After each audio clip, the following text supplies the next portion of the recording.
Boker Tov, Chabet, Tammuz, on est le 22 Tammuz aujourd'hui. Vous savez que on achète de la nouvelle vaisselle qui a été fabriquée par un non-juif.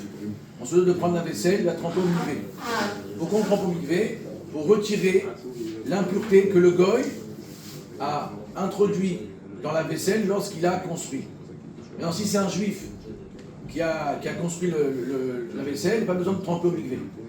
Quel objet on parle, quel ustensile on parle pour être trempé?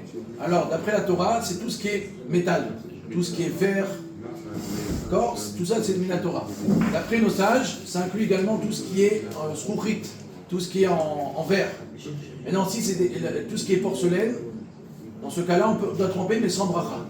Maintenant, si j'ai de la vaisselle qui est faite en bois, qui est faite en plastique, il n'y a pas besoin de tremper au mikvé. Maintenant, si j'ai, on va dire, un ustensile en plastique, mais c'est recouvert, on va dire, un peu de métal, etc., la partie qui est en métal, on va dire, ou qui est en porcelaine, ou qui est en verre, on doit tremper au mikvé.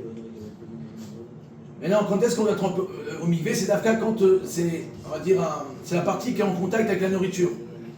S'il n'y a pas de contact avec la nourriture, par exemple, j'ai un barbecue, ce que je vais tremper dans le barbecue, c'est seulement la grille, d'accord, qui est en contact avec la viande.